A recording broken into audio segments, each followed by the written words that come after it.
kí yín káàbọ̀ sórí ìkànnì 12 Star TV. A kí bàbá wa Honourable Chief ọba àṣà àti èdè ilẹ̀ Yorùbá sórí ìkànnì 12 Star TV lónìí. A kí yín káàbọ̀ bàbá, ẹ bá wa káwọn ará lé. Mo kí gbogbo ẹ̀yin tí ẹ̀ ń gbọ́ mi tẹ̀ ń wò mí nílé. His Special Majesty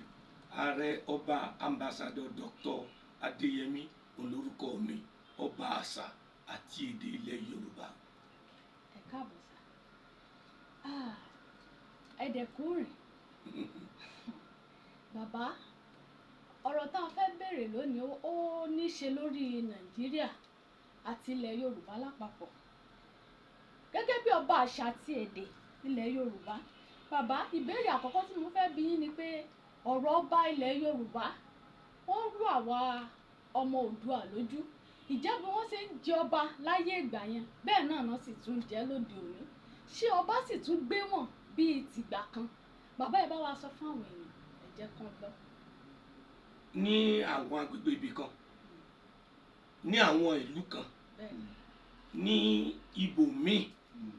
wọ́n ń jẹ ọba bí wọ́n ṣe ń jẹ ọba láyé ìjọ. Ọ̀pọ̀ ló jẹ ọba bí ó ṣe yẹ kó jẹ ọba, tó wá dórí àpèrè tán tó wá bà àpèrè ọba yẹn jẹ́. Nígbà tó bá bà àpèrè ọba jẹ́, kí ni kí àwọn tó ń bọ̀ nílẹ̀ kí ni wọ́n fẹ́ bá? Tẹ béèrè yẹn ó nípọn gan. Ọ̀pọ̀ ìjọba bí wọ́n ṣe ń jọba mọ́. Ọba ti ń wọ plane báyìí. Ifá tó yẹ kó mú ọba ó ti ń wọ aeroplane. Ifá ti ń lọ abroad ló mú ọgbọ́n yé wa. Ẹ̀yin so o ti rí ìlú tí wọ́n dá fáǹsì tí wọ́n sọ pé Ògúndìran ti ń ṣe ọdẹ ní kíní tó ń ṣe àgbẹ̀, ọmọ ọba àná ni Fámúni. Kò lè mú mọ́ nítorí pé kò sí tó fẹ́ fún afọbajẹ, kò sí tó fẹ́ fún àwọn ìjòyè, kò sí ti àtẹnujẹ tí àwọn tí wọ́n fẹ́ jẹ kò sí mọ́. Bẹ́ẹ̀ táwọn ìlú kan wà tó jẹ́ pé wọ́n sì mú àṣà yẹn wọ́n mú lọ́wọ́. Wọ́n mú lọ́kùnkúndùn. Nílùú tí wọ́n ti bí mi wọn ò lè dábàá kí Fámúmi báyìí. Kí ló dé? Èmi ò lówó tí mo fẹ́ fi fún yan. Ìlọ́nà fẹ́ rí sẹ́mu èmi gan ní 500,000 lákàntì mi. Débi tí màá rí mílíọ̀nù fún yan. Ṣùgbọ́n láyé ìgbà kan, wọ́n mú ẹni tó ṣe alágbe nílùú òdì kejì. Wọ́n á ní Ifá mú ọ. Wọ́n mú ẹni tó ń roko tó ń sọ̀fà. Sọmọ tí wọ́n pè ní kó sọ̀fà. Tí àwọn ẹbí rẹ̀ jẹ gbèsè tí wọ́n fi dí gbèsè lọ́wọ́. Wọ́n mú ẹni tí wọ́n fi yáwó èlé. Wọ́n mú wọn pé Ifá kàn ọ́. Àti rí èèyàn tó jẹ́ pé ibi tó ti ń loko àárù, òní wọ́n ti gbá mú pé àsìkò tó kó jọba yóò sì jẹ ọba bó ṣe yẹ kó jọba. Ìdí ni pé nígbà yẹn ọ̀nà Ifá àti orí ni wọ́n fi ń jọba. Wọ́n lọ Ifá ní kókó tá a fi ń yan ọba. Ẹlẹ́ẹ̀kínní, ẹlẹ́ẹ̀kejì wọ́n tẹ̀lé ìṣẹ̀ṣe àti ìlànà. Ṣùgbọ́n láyé òde òní, wọ́n tẹ̀lé bó o ṣe lówó tí bó o ṣe mọ̀ èèyàn sí. Ifá kọ́ ló mú èèyàn mọ́, afọbajẹ kọ́ ló mú èèyàn mọ́, olóṣèlú ní fi ní jọba. Connection. Gómìnà ló ń fi yàn jọba. Connection lèèyàn fi ń jọba. Ṣé bí arọ́ba tó jẹ́ pé wọ́n lọ mú wá láti ìlú òyìnbó pé kó jọba ìlú tí ò tí ì lọ́dún mélòó tí wọ́n lọ lẹ́jọ́ nílùú òyìnbó tí wọ́n dá lẹ́wọ̀n. Wọ́n rán lẹ́wọ̀n nílùú òyìnbó. Aráàlú ń ronú lọ́wọ́ pé kí là á ṣe sí báyìí. Aráàlú ò lè dá kankan ṣe nítorí àtẹnujẹ tí àwọn tó fi jọba ti jẹ. They can't do anything. They are now pushing their governor. Pé governor go and do something about it. Governor náà sọ pé I will look into it. Àmọ́ táwọn tó ń bẹ nídìí ìjọba. Governor náà ò tí ì mọ what to do. He can't know what to do because kò ṣe ìlànà bó ṣe ká ṣe kò là ṣe. Ẹ jẹ́ ká ṣe case study kan. Ifá mú èèyàn láti jọba. Ó tẹ̀lé gbogbo ìlànà ọba. Ṣùgbọ́n nígbà tó dórí oyè tán, tí tó rò pé sóònà ó mọ rí mọ́tò ńláńlá gùn, sóònà lè mọ róòlù nínú mílíọ̀nù, how will he get this money? Ẹnìkan introduce pé bẹ́ẹ̀ ẹ̀sìn mùsùlùmí ní ẹ̀sìn gidi. Àwọn tí ń bẹ ní Saudi, àwọn kan ń bẹ tó jẹ́ pé fanatic ni wọ́n, tí wọ́n fẹ́ kọ́ńkà ilẹ̀ Yorùbá, tí wọ́n fẹ́ kí àṣà àti ìṣe ilẹ̀ Yorùbá parẹ́. Kéèkì fún ẹ̀sàpù kan, ǹjọ́ o mọ̀ pé any Pentecostal pastor kò nígbà kan mọ̀ jẹ́ lọ sí sẹ̀lẹ̀ àbí kérúbù. Kí ló dé? Nítorí pé àṣírí tóun ò mọ̀ ọmọ ìjọ mọ̀ tó bá dé kérúbù àti sẹ̀lẹ̀. Pentecostal pastor a máa wàásù fún àwọn ọmọ ìjọ rẹ̀ pé má lọ lé onífá, má lọ lé odáṣe, má lọ lé oníṣègùn. Nítorí wọ́n tú àṣírí pastor tó bá lọ lé oníṣègùn bóyá bẹ́ẹ̀ náà ni pásítọ̀ míì ti lọ gbàgbára tiẹ̀ ó wá dé stage kan ó wá lọ Saudi àwọn tó wà ní Saudi wá ní pé tó o bá lè da ìlú yín rú kó sáà sọ pé mùsùlùmí náà ni nílùú abínibí rẹ̀ kó o bá ìṣẹ̀ṣe jẹ́ ọmọ gbowó ṣé bá rí fídíò ibi tó wà tí àwọn prince of Saudi àwọn muslim kìnnì clergy Saudi tí wọ́n ti ń gba jókòó tí wọ́n ti ń gbé billions of dollars level millions of dollars level ó dẹ̀ dé ó ní gbogbo àwọn tó ń ṣe ìṣẹ̀ṣe tí wọ́n fi jẹ oyè ó ní olórí burúkú ni wọ́n máa lè ní wọ́n níbi tó gbàgòkè níbi tó gbàgòkè ẹni tó gorí ọ̀sẹ̀ tó ṣàgàálẹ̀ ṣé kò mọ̀ pé tó bá padà bó tó padà ní ṣe bọ́bà kan la rí pé jẹ ní ìlànà tilẹ̀ Yorùbá ní ìlànà tìbílẹ̀ ọba tí gbogbo àwọn èèyàn wárí fún ọba tó yẹ pé tó bá ń pe ọba nílẹ̀ Yorùbá ọba kan tí gbogbo wa ń ṣe báyìí fún ni tó sì kú tọ́tọ́ nípa àwọn oníṣẹ̀ṣe táwọn láwọn oníṣẹ̀ṣe ò gbọdọ̀ dọ́dọ̀ ẹ̀ ẹ dákun ẹni tó fẹ́ jọba lẹ́yìn ẹ̀ só máa rọ́ba jẹ ẹ béèrè lọ́dọ̀ àwọn tó ń pòmìnir àwọn tó fẹ́ jọba lẹ́yìn ẹ̀ ṣé wọ́n máa rí ọba jẹ ṣé bó ní nǹkan kan tí ọba ń jẹ tá a fi sọ pé àlẹ́ ìbáni tá a fi sọ pé ó jọba nígbà táwọn mùsùlùmí ti wá wẹ̀ tó ń gbòkú ọba síta gbangba tí mùsùlùmí gbòkú ọba síta gbangba ọba aláyé mi ò gbọdọ̀ sí orí sílẹ̀ ọba àṣà tí èdè ilẹ̀ Yorùbá ni mí mo wá láti ìdílé ọba Adéyẹmí lórúkọ mi ṣùgbọ́n ìyẹn lẹ́gbẹ̀ẹ́ kan pé àti ẹ̀ jáwélé mi lórí àti ẹ̀ fi òróró yàn mí bí ọba àṣà tí ilẹ̀ Yorùbá mi ò gbọdọ̀ sí orílẹ̀ níta kámọ́ tí a sọ pé Ọlọ́run sọ pọlọ́jọ́ pé ẹnìkan sọ pé nítorí ẹ̀sìn tí mo bá wọn ṣe wọ́n wá tẹ òkú mi síta wọ́n wẹ̀ mí níwájú gbogbo èèyàn kọ́ máa wo bí wọ́n ṣe ń wẹ̀ mí àwọn tó yẹ kó sí òsín ohun tó yẹ kí wọ́n fún ọba tó ń bọ̀ wá sílẹ̀ wọn ò rí fún ọba so kò rọ́bà jẹ́ ẹni tó máa jọba lẹ́yìn ẹ̀sìn kò jẹ́ ọba. ẹ ṣé bàbá ẹ jẹ́ ká sáré lọ sórí ìbéèrè kejì lórí rògbòdìyàn tó ń lọ aáwọ̀ gẹ́gẹ́ bí ọba àṣà àtètè ilẹ̀ Yorùbá aáwọ̀ tó ń lọ láàrin Aláàfin Ọ̀yọ́ àti Ọọ̀ni of Ifẹ̀ bàbá báwo ni wọ́n ṣe lè parí aáwọ̀ yìí tí òfin ní fa ìfàsẹ́yìn fáwọn ọmọ Yorùbá àti pé tí àṣà wo òfin ní di nǹkan tá à ń fọwọ́rọ́ tì sẹ́yìn lọ́jọ́ iwájú mo fẹ́ kẹ́ bá wa sọ̀rọ̀ lórí. ṣé aáwọ̀ ń lọ láàrin Aláàfin àti ọba Ọ̀yọ́ ni bàbá aáwọ̀ ń lọ. aáwọ̀ kọ́ ẹnìkan gbọ́n ẹnìkan gọ̀ aáwọ̀ kọ́ tó bá jẹ́ tá a bá ti pè ní aáwọ̀ ó ní pé dàrẹ́tọ̀ yín sìn ó ń bú mi èmi náà ń bú padà aáwọ̀ ti dé nìyẹn ṣùgbọ́n nígbà tá dàrẹ́tọ̀ yín bá sọ pé ọba àṣà oríire ò pé tẹ́mi dẹ̀ rẹ́ni tí mo ṣe fàájì tèmi lọ kò sáwọ̀ ẹnìkan gbọ́n nínú àwọn méjèèjì ẹnìkan gọ̀ nínú àwọn méjèèjì bẹ́ẹ̀ mo máa ń rìpíìtì kankan o mo sì ń sọ lọ ọba Ọ̀wọ́ adé Aláàfin tìlú Ọ̀yọ́ njó jọba ṣá èmi fẹ́ béèrè ní ǹjẹ́ wọ́n jẹ ọba ọjọ́ orí kọ́ la fi respect ọba gẹ́gẹ́ bí Aláàfin Ọ̀yọ́ a gbọ́dọ̀ fún ní àpọ́nlé ọba tó jẹ wàhálà àti fìtínátì àti ìdààmú ló bá dórí oyè ṣerú ẹ̀ ló yẹ kó tún wọlé láàárín 6 months kó tó bẹ̀rẹ̀ wàhálà mi kí ló fẹ́ gé nínú oúnjẹ kí lórúkọ Ọ̀ọ̀ni lọ àbóhùn ojú Ọ̀ọ̀ni lọ kí ni gé ni ẹ bá mi béèrè àwọn ẹ bá béèrè lọ́dọ̀ tó ń gbọ́ mi ní kí ni tó fẹ́ gé mẹ́ nínú pé òun ju Ọ̀ọ̀ni lọ àbí kò ju Ọ̀ọ̀ni lọ kí ló fẹ́ gé mẹ́ Ọ̀ọ̀ni ò ní gbéraga Ọ̀jájá one of the best ọba tó yẹ ká máa fi yan gan ni gbàtó tó stage kan àwa la tó ń wọ̀ ọ̀nà ẹ̀ pé you are too common you are too familiar torí ipò tó wà ipò tí Ọọ̀ni of Ifẹ̀ wà ó ní àwọn ibì kan tí ò yẹ kó dé ó ní àwọn ibì kan tí ò yẹ kó yọjú sí ó ní àkàn tí ò gbọdọ̀ ṣe nígbà tó di pé ó believe pé I am a modern king ẹ jẹ́ kí n jẹ́ kó easy kí àwọn èèyàn rò pé mo ní gbéraga ǹjẹ́ o mọ̀ pé tó o bá ti wà too common àtú familiar jù àwọn èèyàn á sọ ẹ́ di pé ẹni lásán ni ẹ so bẹ́ẹ̀ gbà tí ò dá lóhùn tí ò sọ kankan ṣé ta bá bẹ̀rẹ̀ tán lú Ọ̀yọ́ sẹ́nu ọmọ Ọ̀yọ́ máa dùn ni ẹnu tó ń bà mí lẹ́rù sí kì í ṣe ìjà Ọọ̀ni àti ìjà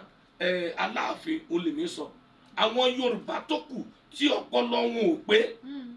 tó yẹ kí wọ́n máa wá bí nǹkan ṣe máa dáa tẹ́ pé tí wọ́n wá rò nínú ayé wọn ní ìsìn oní kí wọ́n tó wá máa fi yẹn dá rògbòdìyàn lẹ̀ láàrin ìlú mi mo rí Ìbàdàn ọmọ Ìbàdàn kan àtọmọ Ọ̀yọ́ tí wọ́n takò ọ̀rọ̀ sọ síra wọn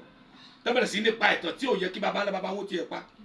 ìtàn tó ti lọ tí ò yẹ ká ìtàn kan bẹ́ẹ̀ lẹ̀ Yorùbá tí ò yẹ ká sọ síta mọ́ ṣé èpè a ò lé ṣé èpè ṣé a ò lé la pé a lè ṣé a lẹ̀ ṣé èpè ẹ̀ sì ń jà wá ni ṣé èpè Ọbáfẹ́mi Awólọ́wọ̀ sì ń jà Yorùbá ni.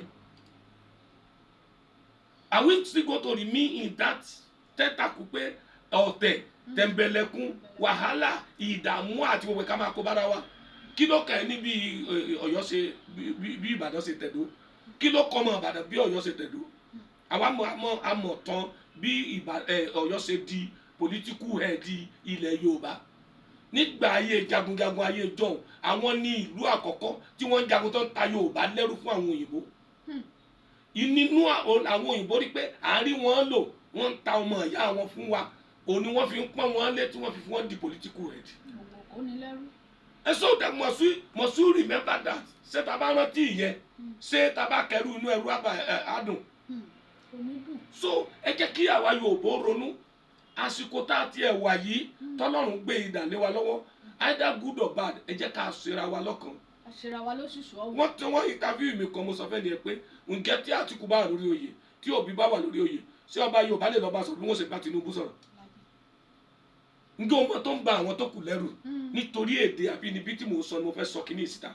wọ́n ti mọ̀ pé tó bá ṣeé ṣe tọ́lọ́run bá ṣe tí Tinubu bá bọ́ sí ẹlẹ́ẹ̀kejì ó ṣeé ṣe kó jẹ́ pé the last president Yorùbá tí Nàìjíríà máa ní ni Tinubu máa jẹ́. ṣé tí ó fi pín yà ní àbí fi bá o. kò ní pín physically pé wọ́n pín ṣùgbọ́n tó ń bá bọ́ sí ó ti fọgbọ́n pín Southwest Development Kini Corporation Southwest Investment ibo ní corporation tó ní investment wọn ó ti ń bá a lọ débi pé kí state kọ̀ọ̀kan kó máa ṣe alákòóso tí wọ́n ní ní state wọn kí òkè wá useless kó má jẹ́ kankan mọ́ bí àwọn ìlú ńláńlá tó kù dẹ́kun sẹ́ni tí ó jà fún presidency mọ́ gọ́vnà àti kọmíṣánná àti kíní state lẹ́ẹ̀mọ̀ ajá sí àtúnkà ó tó àsìkò kan ń bọ̀ nílẹ̀ Nàìjíríà nílẹ̀ Yorùbá yìí ní Nàìjíríà tàwa yìí ní òfin tí Tinubu fi lẹ̀ tó jẹ́ pé local government chairmanship election ó máa le ju presidential election lọ ṣé local government ń gbowó wọn sí wọ́n ti rí lò fúnra ara wọn àwọn ló ń gbádùn ẹ̀ jù so ẹ jẹ́ káwa Yorùbá mi ò tún fẹ́ lọ bòmí torí pé mò ń tira mi lọ sí bòmí ẹ jẹ́ káwa Yorùbá ká fira wa ṣọ̀kan kò sí ìjà láàrin Aláàfin Ọ̀yọ́ àti Ọba Ifẹ̀ ẹ̀yin supporters ẹ mọ̀ fẹ́ lójú ọ̀rọ̀ bí ọ̀rọ̀ olórin ni àwọn olórin jọ ń jẹ̀bàjàmọ̀ lápapọ̀ àwa sọ̀rọ̀sọ̀rọ̀ entertainers tábàdípà ń lọ pé ayé ò gbọ́ wa mọ́ mo rántí ọdún kan láyé èmi àti Tajudeen Àjàní Ojú Ẹlẹ́gbà mo rántí ọdún yẹn ọdún tó ti pẹ́ ni o mo rí pọ́gà yín ó fi rí ó mọ àsìkò gbà yẹn èmi iná Tajudeen ní ẹ̀tù àwọn méjèèjì ò ríra wa sójú lójú àwọn tó ń gbọ́ wa nílé ni èmi àti Tajudeen Àjàní Ojú Ẹlẹ́gbà ń sọ̀tà ṣùgbọ́n gbogbo ẹni tó ń gbọ́ wa nílé ọ̀tá ni Ọba Àṣà àti Ojú Ẹlẹ́gbà kódà ní wọ́n bá dárúkọ mi ń bomi wa ní ẹ má jẹ́ kó Ojú Ẹlẹ́gbà gbọ́ o wọ́n dárúkọ Ojú Ẹlẹ́gbà náà ní àmọ́ sọ lójú Ọba Àṣà ọ̀rẹ́ dẹ̀ ni wàá jọ jẹ àjọ mu ni ṣùgbọ́n tá a bá ti dórí afẹ́fẹ́ èyí tó bá sọ èmi ó takò tẹ́mi náà bá ti sọ tó bá ti bọ́ sórí program lọ́jọ́ ní the following kìíní a ní òun ní fi egbò sí egbò lé kó o máa fi dá ọbẹ̀ kọjá oníjìbìtì yẹn tó péré lọ́ba Àṣà so ẹ jẹ́ kí a fi àwọn ọba yìí lẹ̀ ká pè é lórí afẹ́fẹ́ ká pè é lórí orí ìtàgé kí àwọn tó ń buná sí tó ń bu ẹ̀tù sí kínní kí wọ́n má tó sọ di ìkànnì mọ́ Yorùbá lọ́wọ́. ẹ ṣé bàbá àgbáyé adalẹ ìbéèrè kẹta tí mo fẹ́ béèrè lórí ọ̀rọ̀ Yorùbá nation ni bàbá lórí ọ̀rọ̀ Yorùbá nation àti pé aṣíwájú wa lórí ọ̀rọ̀ Yorùbá nation bàbá Sunday Igboho òun ni mo fẹ́ béèrè pé bí Yorùbá nation ṣe ń lọ yìí ǹjẹ́ ẹ lérò pé Sunday Igboho lè dá Yorùbá nation yìí ṣe àti wípé tí wọ́n bá tiẹ̀ wá dá ṣe ǹjẹ́ ẹ lérò pé ìfọkànbalẹ̀ àti pé àṣeyọrí lè tẹ̀yìn ẹ̀ wá bàbá ẹ bá mi sọ fáwọn ará àlè kan bọ̀. tí bá tó sọ nǹkan báyìí wọ́n ti lọ bá Àṣà tó dé wọ́n tó dá wa lálẹ́ ṣé ẹ̀yin lẹ́yìn Sunday Igboho lásìwájú Yorùbá nation ẹ̀rí máa ń pa mí sẹ́rí àwọn kan content creator kan wà pé wọ́n fẹ́ mí èkó owó dáadáa wọ́n dẹ̀ gbọ́n pàwọn tó wà ń lu òyìnbó wọ́n dùn ún mú tábà ti sọ pé Ìgbò àwọn ìlú òbí ló máa fò sókè wọ́n máa fọ ta ló yàn ní aṣojú Yorùbá nation mo appreciate yìí tó ń ṣe understand but I said it about 2-3 years ago kó tó di pé wàhálà wọ́n tiẹ̀ lọ òun àti ayé Buhari ó ṣẹlẹ̀ ńgbà yẹn mo rò pé ẹ̀yin náà lẹ́wà interview mi ńgbà yẹn mo ní he talks too much akọni òun sọ̀rọ̀ jù ẹ wo èyí tó ń káàkiri ń sìn mo gba interview kan tí mo ń praise pé he's trying bó ṣe ń lọ ó wò ókè bẹ́ẹ̀ mo rí interview kan tó dá àfin kan tó sọ pé ẹ tú mi lẹ̀ kí n wọnú agígù tí mi ò bá parí wọn ẹ sọ pé káwọn lẹ́yìn ń parí wọn so òun lè parí wọn ni ó túra yìí náà ó fẹ́ kí nǹkan ó dáa bẹ́ẹ̀ bó ṣe yẹ kó tó ó yẹ kó tó bó ṣe yẹ kó tó kò sí ẹnìkan tó lè gba Yorùbá nation àbí Oòduà mo tiẹ̀ tún gbọ́ interview kan tó lóun ò gba Yorùbá nation mọ́ Oòduà nation ló ń gbà kí ni ìyàtọ̀ ní Yorùbá nation àti Oòduà nation àwọn èèyàn ó tún wá tún sọ di ẹ̀rì mọ̀mọ́ lọ́wọ́ sí pé kò mọ nǹkan tó ń ṣe. wọn á ló fẹ́ padà sẹ́yìn. wọn á ló fẹ́ padà kó dẹ the same thing ló sọ bẹ́ẹ̀ must he talk too much ó dé ààfin Ọọ̀ni of Ifẹ̀ kò yẹ kó tiẹ̀ sọ̀rọ̀ débi Ọ̀yọ́ àti Ilé-Ifẹ̀ ń jà torí aṣojú gbogbo Yorùbá ní gbogbo àwọn èèyàn kà sí náà ó ṣojú gbogbo Yorùbá oríkì kan bẹ nínú oríkì mi ó bẹ nínú oríkì ìlú ọ̀gá yín tó jẹ́ olú kínní sóye yín tí ẹ bá kí oríkì yẹn ní ìlú kan ẹ dá ìlú kan rú ṣé o lè lọ́fà kó kí oríkì kò ní ẹ̀rìn ọmọ àdọ̀fà yọ́ọ́yọ́ ẹ̀rìn ọmọ àdọ̀yán yọ́ọ́yọ́ kó lọ kírú oríkì yẹn kó kí ọmọ ẹ̀rìn bẹ́ẹ̀ nílùú Ọ̀fà bí kò kí ní ìlú ẹ̀rìn ilé Ọ̀fà ọmọ àdẹ̀rìn yọ́ọ́yọ́ bó o bá kì í nílùú ẹnìkan nílùú àwọn opponent ò ní kúrò ń bẹ̀ lójú rẹ̀ òótọ́ ni ọmọ ládé ará Ọ̀yọ́ kì í ládé adé bàbá ńlá bàbá wọn kan òní wọ́n ń lò bẹ́ẹ̀ ó bá tiẹ̀ jẹ́ ti bàbá Sunday Igboho kì í ṣe ààfin Ọọ̀ni of Ifẹ̀ ló yẹ kó ti kì í nígbà tó mọ̀ pé wàhálà kan bẹ́ẹ̀ lẹ̀ tẹ́lẹ̀ so that's why gbogbo tá a bá ń ṣe kí ká mọ̀ fọgbọ́n sí Yorùbá nation kì í ṣe tí wọ́n gbà pẹ̀lú agídí Biafra kò ṣe tó ń gbà pẹ̀lú agídí èmi sì tún wọ̀n ẹ̀wọ̀n mo dúpẹ́ kó ti gbọ́ yẹn sí kó má compare rẹ̀ pẹ̀lú Nnamdi Kanu mọ́ it's not Sunday Igboho ṣe kí lórúkọ ẹ̀ ajìjàgbara wèrè àwọn tọ̀hún Sunday Igboho ni ẹnkẹ́ mọ́ jáde lọ́jọ́ kan rí Sunday Igboho dá militant ilẹ̀ tó ń pààyàn ó fẹ́ gba àwọn Yorùbá lẹ́kọ̀ọ́ ní ara ọ̀dọ̀ Fúlàní ni kò dẹ̀ lè dá ṣe n tó lè ṣe ni pé gbogbo àwọn local hunters gbogbo àwọn vigilante group kí ìjọba fún láṣẹ yẹn kó gé olórí wọn kó dàrẹ́ẹ̀tì wọn ayéjọ́ àṣàrí tó bá ń lógun wọn ni wọ́n dì mọ́ra wọ́n dì á mọ́ra gbogbo tó náà bá ní tó mọ̀ tí gbogbo Yorùbá mọ̀ ẹ jẹ́ ká dì mọ́ra ká dì á mọ́ra yẹn ká fèsì àwọn yìí ká lé wọn lọ ẹ jẹ́ àsotọ́ ní Nàìjíríà kí ní insecurity tẹ̀lé tó ṣe gbẹ olóṣèlú ló lọ́wọ́ tó pọ̀ jù nú ẹ̀ àtẹ́lẹ̀ so gbọ́ kí Boko Haram ju bọ́ọ̀mù mọ́ ni so ti gbọ́ pé wọ́n bọ́ọ̀mù lù kàn mọ́ wọ́n gbọ́ pé nìkan ṣe suicide bomb mọ́ kidnapping là ń gbọ́ gbogbo àwọn ìlú ilẹ̀ Haúsá tẹ́rí pé wọ́n lọ pààyàn yẹn àwọn olóṣèlú kan ò fẹ́ kí ìjọba tó wà ń bẹ̀ kan kó ṣe àṣeyọrí bàbá yín ní ẹbọrọ Òwu èyí tí wọ́n ṣe tẹ́lẹ̀ tó jẹ́ àṣeyọrí wọn fẹ́ kẹ́nìbọ̀dì onírẹ́kọ̀dù pé ó bẹ́ẹ̀ tàjú tí wọ́n lọ láyé so immediately tó bá ti di pé ẹnìkan ṣe àṣeyọrí yóò dá ṣùrùtù kan lẹ̀ tẹ́ẹ̀fì rí pé àṣeyọrí tẹ́nìyẹn kò ní mínì lójú gbogbo ọ̀tọ̀ wọn ẹ gbọ́dọ̀ Yorùbá gidi ó ṣe pé ibi tí mo ṣe dé kẹ́nìkan mọ́ jù mí lọ ó tó bá àwọn olóṣèlú wa jẹ́ níbi tẹ́mi ṣe dé ẹnìkan ò gbọ́dọ̀ ṣàṣeyọrí jù bẹ́ẹ̀ lọ ó ti gbọ́ pé kí opponent kan sọ pé owó náírà wálẹ̀ rí nínú news wọn ó ti gbọ́ kọ́ ròyìn pé oúnjẹ ti dínwó báyìí so ti gbọ́ kọ́ opponent sọ bẹ́ẹ̀ rí rárá wọ́n á sọ fẹ́ pé kò ṣeé ṣe ni wọ́n á ní ó sì ń bà gẹ́sì lójoojúmọ́ ni torí wọn fẹ́ ká yóò mọ̀ pé ó sì ń dà so ìmọ̀ràn mi fún Sunday Igboho igi kan ò lè dá gbóṣe gágọ́wọ̀ kan kò lè gbalẹ̀ kó mọ́ kó lo gbogbo tó bá mọ̀ ọ́n ṣe láyé kó fọwọ́sowọ́pọ̀ pẹ̀lú àwọn tó kù tí wọ́n lè jọ jìjà yìí ìjà àfẹ́gbẹ́ Oòduà nation àbí Yorùbá nation kì í ṣe pẹ̀lú ìjà àbí wàhálà rẹfúrándọ̀mù lólóyìnbó ń pè àwọn ọ̀mọ̀wé àwọn tọmọ tí wọ́n ṣe ni wọ́n kọ ìwé wọ́n kọ sí ṣé United Nations náà ń gbé lọ àbí kinní kan house àbí charter àwọn yóò wá wò ẹjẹ sọ tọkọ fún Nàìjíríà ò fẹ́ lọ ni ó ti sì fún wa láti pín 100 years ni wọ́n fún wa ti kú 100 years tán ẹ dákùngbà tí wọ́n sáìn treaty tó so Nàìjíríà papọ̀ bàbá mi àbí bàbá yín wo ló wà mẹ́ nígbà tán sáìn yẹn Awólọ́wọ̀ is not up to 15 years nígbà tán sáìn treaty sí kò tó 15 years Tafawa Balewa tó 5 years Namidi Amadu Bello Sadana Sokoto kò tó 5 years nígbà tó sign treaty wọn ò tí ì bí àwọn Anthony Naworo kìnìkan abáma gbogbo tó ń pariwo tí tó ń jàjà fún wa táwa ló sẹ́yìn ni ẹ̀ wọn ò ṣe sọmọ lórúkọ ọmọ aláwọ̀ kan péjọ wọn fún lórúkọ sọmọ tó rẹ kọ ṣé orúkọ tó rẹ kọ kíláàsì ń lù ní wọ́n dẹ̀ sọ́nù treaty yẹn náà ti rà wọ́n lọ́pẹ́ lẹ́yìn 100 ọdún tí ò bá tẹ́ ìran ayé lọ́rùn mọ́ ẹjọ́ péjọ papọ̀ kẹ́ kó máa lọ nítorí ẹ̀ ká ṣe ni pé kápẹ́ẹ̀tì Ìgbò ẹsẹ̀ mítì ti yín pa fẹ́ máa lọ ẹpẹ́ẹ̀tì Middle Belt ẹsẹ̀ mítì ti pẹ́ fẹ́ máa lọ Yorùbá ẹpẹ́ẹ̀tì àrẹ pẹ́ fẹ́ máa lọ Haúsá ẹpẹ́ẹ̀tì àrẹ pẹ́ fẹ́ máa lọ ẹ jẹ́ ká wá lọ sí National Assembly pẹ̀tọ̀ àsìkò tá a dé yìí ó tó ká pín o property ta ní báwo la ṣe jọ pín oní Tinubu ṣe lọ́wọ́ sí kí state kọ̀ọ̀kan máa control resources ta rẹ̀ tí state kan bá control resources ta rẹ̀ à nídìí láti pín mọ́ ẹ jẹ́ kí Yorùbá máa lo tóní kí Ìgbò máa lo tóní kí Haúsá máa lo tóní Haúsá ẹ̀ mú bíà àwọn ní mú ju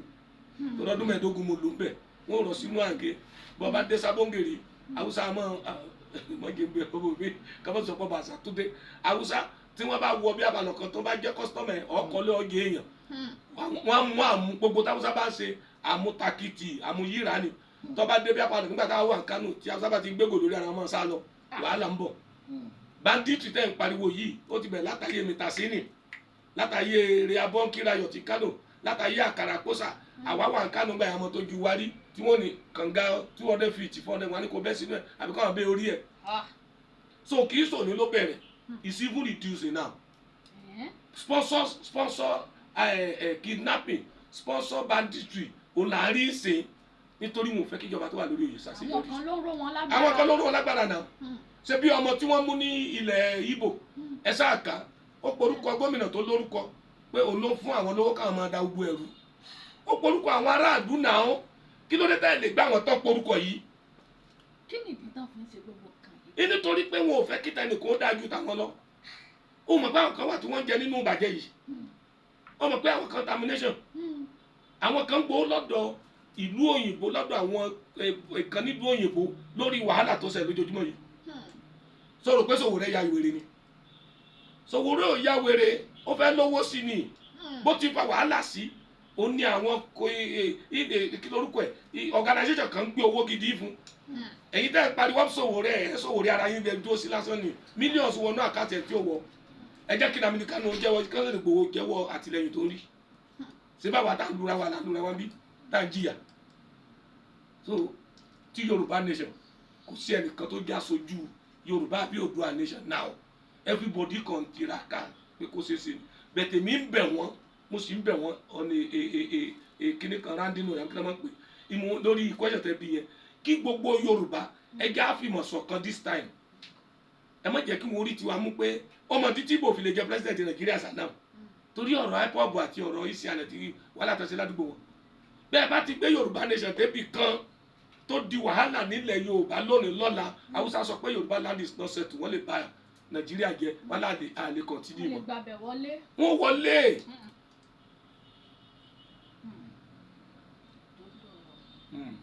ẹ ṣe àdúpẹ́ kí n tó máa lọ ìbéèrè kékeré ni ìbéèrè tó sì lágbára ni lórí ààrẹ wa tó wà lórí oyè nísìnyí mo rí gbogbo àwọn ọ̀rọ̀ tẹ́ ń sọ nígbà tá à ń sọ ọ̀rọ̀ yìí bàbá ǹjẹ́ ẹ lérò pé àwọn èèyàn sì ń rí iṣẹ́ tí bàbá yìí ń ṣe gan ṣé ẹ lérò pé àwọn èèyàn rí pé bàbá yìí ń ṣiṣẹ́ torí ọ̀pọ̀lọpọ̀ àwọn nǹkan tá à ń rí lórí ayélujára àwọn èèyàn mọ̀ pé bàbá yìí ń ṣiṣẹ́ lábẹ́nú. bó bá tàkìtì 1 million times kó bọ́ sórí òpó náà kó bọ́ lẹ̀ kó tún dúró tepọ́n àwọn kó sọ pé kí ni ṣe so ní ó kọ́ ta ni wọ́n ní kó fi kíní kan sọ́wọ́ sí kó fẹ́ ìrìn láti ìlàdé lálà ẹni ó yin ni ó yin ni ẹni tí ò ní yin ni kò ní yin ni kí ni ṣe ni òun tí ò lẹ́ni àkọ́ tí ó kọ̀ sí ni òun mọ̀ kan tó ń ṣe ẹ̀bẹ̀ tẹ́mi kan máa ń bẹ gbogbo ìgbà tí mò ń bẹ Aṣíwájú Bọ́lá Ahmed Tinubu pé kó focus lórí kan tó bá ṣe ẹni tó bá mọ ìlànà bí tó ń bá lọ kó máa bá lọ mo mọ director iléeṣẹ́ yín 12 star bí kílẹ̀ kí 12 star nígbà tó sì ń tiraka láti jẹ́ nǹkan nígbà tó ń fi potato múná jáde nígbà tó ló lè múná jáde nínú ọsàn ó lè mú nínú oòrùn nígbà tó lóun lọ ní oṣù pòun padà he started it àlàwà àwọn kan fi rẹ́rìn àwọn kan sọ pé wọ́n wò pé kò lè kí ni ṣàṣeyọrí. mínì tí ó ṣe ń bẹ̀ bẹ̀ tó tí ó dé presidency mo rí picture òun àti vice president ń gbà yẹn mo rí picture òun àti minister kò tí ì sí ai àbí kílẹ̀ ń pè é ta sọ pé ó kúrò òun rẹ̀ ń gbà yẹn ni mo rí presidential fìlà he may not achieve much on that bẹ̀ tó rí i pé òun sì ní target ibi tó ń lọ ó dẹ̀ ń lọ náà ọlọ́run dẹ̀ ń gbé e ga àwọn kan sọ pé kí ló ń ṣe títí dèmi láti ìgbà táwa ti mọ̀ ní young boy ní get 2 ìgbà ìlà àti pé ní wòlíì tó ránu gbà wòlíì tó rà nù. bẹ́ẹ̀ ni tó tẹ́ ẹ bá dé ọ́fíìsì ẹ bẹ́ẹ̀ lọ pé èmi sọ pé àwa ń pè ní wòlíì tó ránu gbà orúkọ tẹ́mi sì ń pè títí dè nìyẹn torí àjọ ṣiṣẹ́ àjọ wà papọ̀ tí n bá ti pè wòlíì tó ránu gbà lọ́gà ẹni tá a bá lọ sẹ́msì kì í sọ̀rọ̀ kì í ṣe kankan bẹ́ẹ̀ lónìí yìí ọlọ́run ń gba ọwọ́ rẹ̀ ṣiṣẹ́ ìyanu bẹ́ẹ̀ tá a kọ́ sọ pé kí ló ń ṣe ṣé àwọn èèyàn tó ń wo gbogbo miracle tó ń ṣe àti àsọtẹ́lẹ̀ ṣé wọ́n praise ẹ̀ ẹ̀ ṣé gbogbo wọn ló praise ẹ̀. ìṣubú náà máa ń wà. èso àdúrà tá ń gbà ò ní pé ṣé bí náírà ti dé 2000 lẹ́nu ìgbà tí Tinubu débẹ̀ yìí ṣé bí náírà ti padà sí 1,400 something sí ṣé ọmọ àwọn ọ̀tá tí Tinubu ní jù tí wọn ò sì lè jọ ọ̀rẹ́ ẹ̀ láéláé àwọn tó ń trade lórí náírà sọ pé láyé ìjọba tó lọ àgbọ́dọ̀ máa dárúkọ púpọ̀ láyé ìjọba tó lọ wọ́n là ń ta náírà ní 400 naira àwọn black market àbí kílẹ̀ ń pè é pìrìù àwọn ń ta tí wọ́n ní 500 600 ẹni tó bá wà mọ́ central bank governor ó wà fún wọn ní 250 àbí 300 yóò fún wọn ní 1 million naira àbí $5 million àbí $1 million a wá fún wọn at the rate of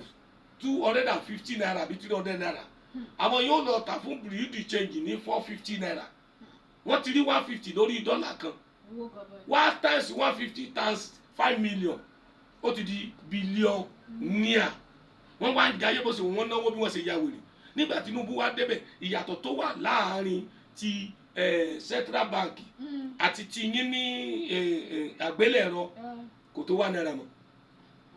òun nínú wa ń bí wọn. iṣẹ́ ò lè lọ fowó tiẹ̀ wá rà this time so lè rà kó ló fẹ́ fi ṣe business mọ́ so gbogbo olówó ogbó náà olówó ogbó tí wọ́n rí owó àgbélẹ̀rọ àti owó mọ̀dàrú wọn ò rí mọ́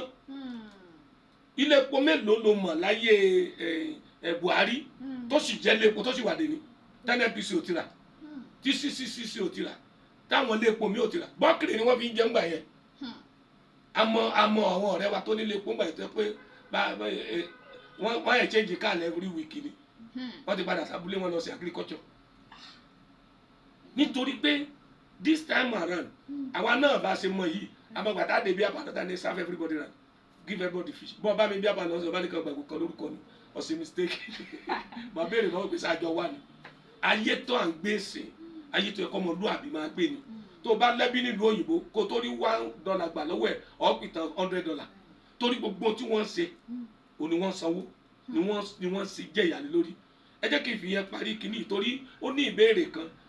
tí ẹ bí mi tẹ́lẹ̀ tí mi ò ti pa lórí à ń jiyàn pé nílẹ̀ Kwara yìí mo fẹ́ sọ yẹn kí n tó mọ̀ lọ bẹ́ẹ̀ ẹ jẹ́ sọ̀kan fún yín gbogbo ẹni tí ó bá wà ń lu òyìnbó wọ́n appreciate wọ́n mọ èyí tí Tinubu ń ṣe lọ́wọ́lọ́wọ́ yìí torí táwọn rí níbẹ̀ ni nílùú òyìnbó ó sanwó omi ó sanwó ìtọ̀tọ̀tọ̀ ó sanwó òrìn tó rìn tó o bá ní káà tó páàkì sínú kọ́pẹ́dọ̀ ó san táàsì lórí mọ́tò tó páàkì sínú kọ́pàdé ẹ̀ nílé tó kọ́ tó bá gbé Anambra State nígbà ayé gómìnà Peter Obi mo wà ní Anambra ńgbà yẹn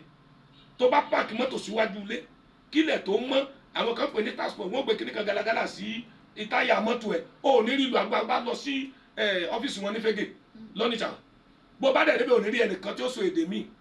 ju dèdè Ìgbò lọ bó bá dẹ̀ tó tẹ̀sán píjì fún okú oríire tó bá lọ sí Onitsha market bí rìdí market lọ rajà owó tí wàá ná lórí àwọn ọmọ ọ̀tá ó ju iye ọjà tó rà lọ ṣebí tẹ̀kọ́ ni wọ́n ń pariwo àwa yóò bó mọ tá à ń ṣe nìyí tá a bá mọ tá à ń ṣe ó yẹ ká múra lóṣù sọ̀wọ́ ká ṣe tó dáa o lè rí lẹ́la ní abúlé Ìgbò kó rẹ̀ kọ́lé síbẹ̀ ṣé bí wọ́n ti ra tiwa tán ẹ wá ń pariwo ẹ gbà lé padà ilé òun ẹ gbà padà ilé tẹ ta àtẹ wọn san fún mílíọ̀nù fún yín ẹ wo ẹ ti ń kì mí ní. ẹ ṣeun bàbá nípa nípa àwọn bandit nílọrin òun ni mo fẹ́ ká béèrè ni mo fẹ́ béèrè bàbá ìjẹ́ ẹ lérò pé àwọn ará ìlú ejò wọn lọ́wọ́ nínú lórí ọ̀rọ̀ ajínigbé tó ń ṣẹlẹ̀ nílọrin yìí aráàlú tàbí ọba ṣé ẹ lérò pé nǹkan kan ti ń gba omi ti ń gbẹ̀yìn ògbìn lẹ́nu láti ipasẹ̀ wọn. first thirty fi interview mi ní last 2 years if I'm not mistaken mo sọ story kan fún wọn mo lọ sí MC ní Òmùaran àwọn Òmùaran wa ń pariwo ọba àṣàkólẹ́dẹ́ wọ́n ti jíyàn gbé ní ẹlẹ́yọ kàgbó náà pé bẹ́ẹ̀ láàrin òkè onígbìn sí Òmùaran wọ́n ti jíyàn gbé o wọ́n ti jíyàn gbé o bóyá àrùn rẹ̀ abánádùn náà ti yẹ mo ní tọ́ mo wá fẹ́ kọ́kàn wọn balẹ̀ bí n bá dé Ìbàdàn màá sọ fún wọn pé mo ti dóṣogbo bàtí mo dóṣogbo màá ní mo ti dọ́fà bàtí mo dọ́fà màá ní mo ti wo Òró bàtí mo dé Òró mo ní mo ti wà lókè onígbìn gbà mo ṣe àdókè onígbìn mo ṣe àlọ tẹ́ pẹpẹ fàájì lọ́dọ̀ ọ̀rẹ́ mi dàpọ̀ àwa mu ọtí àtàwọn ọmọ tó tẹ̀lé mi torí wọ́n mọ̀ pé mi ń dárìn mo máa kó eriwo rìn a ṣe fàájì nígbà tó bí after ten mo ní ẹ̀yìn ọmọ ẹ bọ́ sí ẹ̀yìn mọ́tò driver fún mi ní kọ́kọ́rọ́ èmi máa wàrà mi ẹ tẹrí ba sí ẹ̀yìn mọ́tò ẹ bá rí èèyàn tó tan ná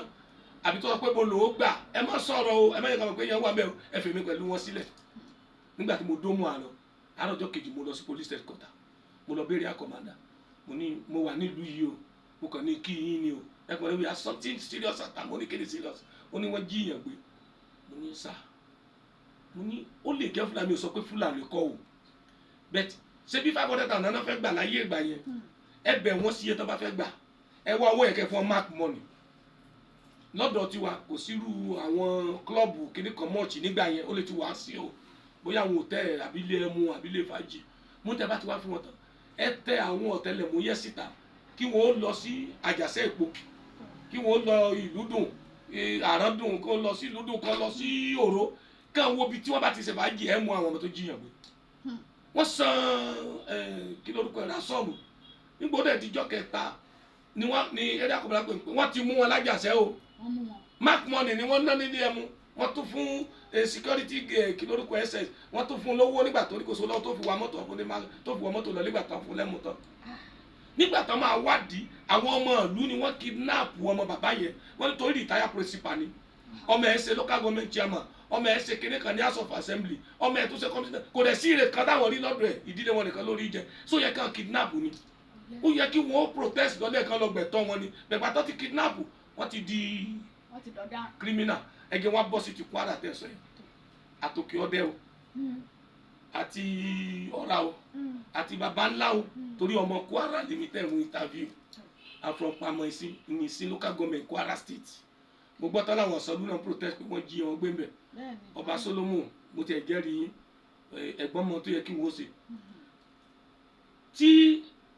ajíyàn gbé bá lè pa olú ọdẹ ìlú tájíyàn gbé tí ń pa ọdẹ kì í ṣe Fúlàní ló ń jíyàn gbé mọ́ aráàlú ló sọ àṣírí ọdẹ àtàṣírí àwọn tó ń coordinate wọn ṣé bí wọ́n rí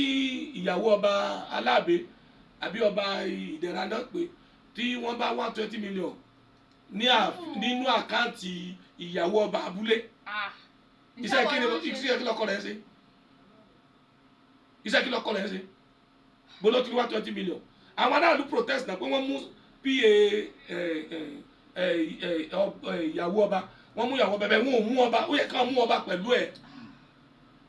àjẹpọ̀ bá mọ̀ nípa ẹ̀. kò sí mọ́tò mélòó ló ti gbọ́ pọ́n jí gbé mọ́ robbery incident mélòó ló ti gbọ́ mọ́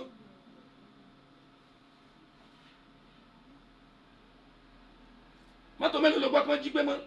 robbery incident mélòó ló ti gbọ́ mọ́ gbogbo wọn ti go into kidnapping àwọn èèyàn wa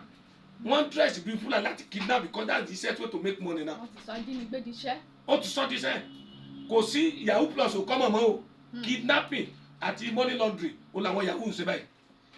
bẹ́ẹ̀ ń tà lè fi dẹ́kun kínní yìí ǹjẹ́ a lè ní kí gbogbo ọba mo tó padà síbẹ̀ kí wọ́n máa jọba bí wọ́n ṣe jọba láti ìṣẹ̀ǹbáyé ọba tó bá jọba bó ṣe kó jọba kò ní support banditry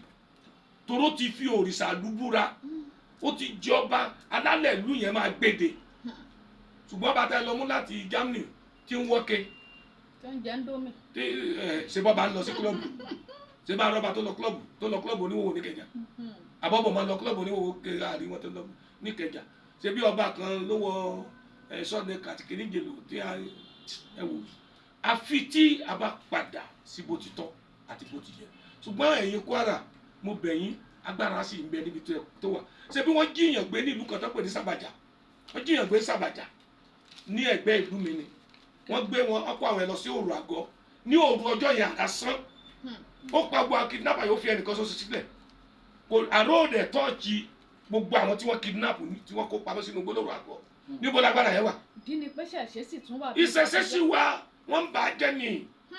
ìṣẹ̀ṣẹ̀ sì wà but they should go into it ẹ jẹ́ rábẹ̀ ọ ọba àlú kan ní ọ̀rá ìgbómìnà mo ti sọ kíní yẹn rí àwọn kidnapper lọ sáàfin wọ́n dé security guide yẹ wọ́n dẹ̀ pe ọba jáde wọ́n pọ̀ ọba jáde ọba dẹ̀ jáde sí wọn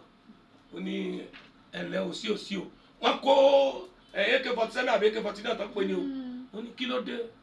ṣé ẹ̀wọ̀n ní kábíyèsí ó pa kájà aṣọ white tó bá ń lò kó dẹ̀ dé white ìbẹ̀rẹ̀gì wọn ló lò ní ọ̀nà òyà move kò tí ì ṣe move báyìí kí ni ọ̀pánu tó wà lọ́wọ́ yín ẹ kó sí ẹgbẹ́ kan náà yẹn palace guy gbogbo yín ẹ tú arákùnrin lẹ̀ ẹ bá ń kó àdá sófẹ̀ àti ìgbálẹ̀ fún wọn ààfin náà dọ̀tí torí ààfin tó bí ẹ kí wọn máa bá wa ro kán máa gbá ààfin lọ bílẹ̀ bá mọ́ àmọ́ sọ yìí tó kù ilé sì mọ́ pé àwọn ọlọ́pàá àwọn kan fẹ́ jí mi gbé wọ́n wà ní ààfin mi ò wọ́n kó wọn lọ ẹ̀rù tó ń bà mí náà ni pé bó bá tún wá lọ kó wọn ọlọ́pàá àwọn tí ń bẹ nídìí ọ̀rọ̀ tó wá pé order from above ẹ dà wọ́n lẹ̀ tí mo sọ̀rọ̀ láti lọ síbi tí Sunday Igboho olóyè Sunday Igboho àti Gani Adams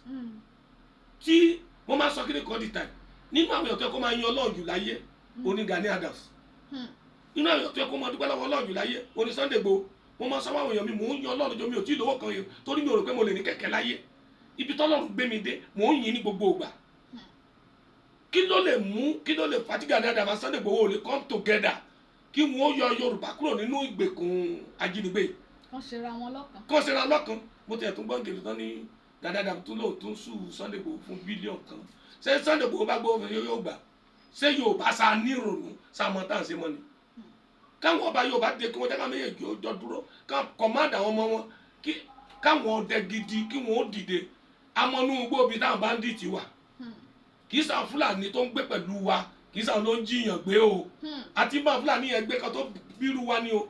láyé ìgbà yẹn ní kékeré wọ́n á sọ fún wa pé bòròró ti wọ̀lú ẹ máa lóko bòròró ti wọ̀lú imú àwọn ẹ máa sọ wọ́n máa wá láti Niger láti Libya láti Mali láti different places wọ́n tún máa jí àwọn Fúlàní tiwa gbẹ́ngbà yẹn tó máa ń gba màálù wọn bẹ̀tẹ̀ àwọn èèyàn wa ẹ wo irú màálù tí K1 The Ultimate ń sìn oníkọ̀ọ́kọ́ ló ra màálù yẹn o àwọn lọ́balọ́ba àwọn honourables wọ́n ra màálù àwọn senators tí wọ́n bá ṣe bí ti Sunday bí ti Wàsíù Àyìndé kò ní sí kidnap because Wàsíù Àyìndé lọ sí ráǹchì tiẹ̀ tó ti ń ṣe àwọn màálù yẹn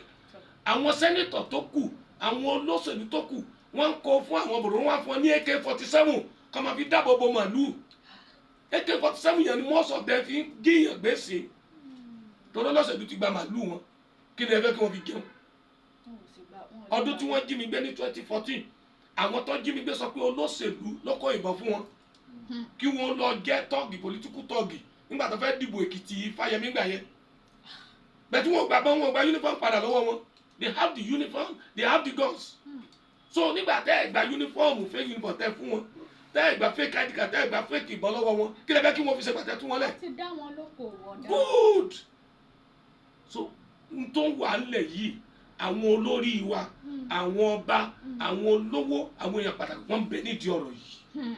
ẹ ṣé bàbá àgbòní tán lórílẹ̀ a máa rí yín bá tó ẹ̀yin táwọn wà jákèjádò gbogbo àgbáyé a ò ní rí jù báyìí lọ́rọ̀ lẹ́tí gbọ́ lẹ́nu bàbá wa ọba àṣà àti èdè ilẹ̀ Yorùbá so a ò ní rí jù báyìí lọ lónìí ẹ ṣé àdúpẹ́ títí táwọn tún fi máa pàdé lọ́jọ́ mi ire o. Sorry sir. Ṣé mi ò mú yín rìn bọ̀? Sọlá ò kí fàmì láì. Ọ̀gá kí ló sọ? Godwin kan ní ó tó bá ti lọ. Àti Àdàmú yọjọ́ bí. tọ́ba ní pé wọ́n ní kò wọ́n á sáyà sọ ní ìta fẹ́lẹ̀ láfẹ́. mo ti sọ fún un náà pé yóò pélé lọ. ọmọ mi náà bọ̀ ọ̀gẹ́ mo kọ̀ bẹ́ẹ̀ bẹ́ẹ̀ ní òní ká bá sọ̀rọ̀ báyìí wọ́n sà gbà bẹ́ẹ̀ yóò pélé lọ náà. àwọn méjì ó sàmì pé ilé ìkọlù máa ń gbé fún wa pé ilé wà ní ṣọ́ọ̀bù tó lè wọ́n gbà ilé náírà ọ̀gẹ́ òjì àjẹ́ fóònù bí nínú fóònù náà bá mú fóònù. so báyọ̀ fóònù àmì ò ti pàdé tí mo ní kọ́ni. Okay, ó wà sí.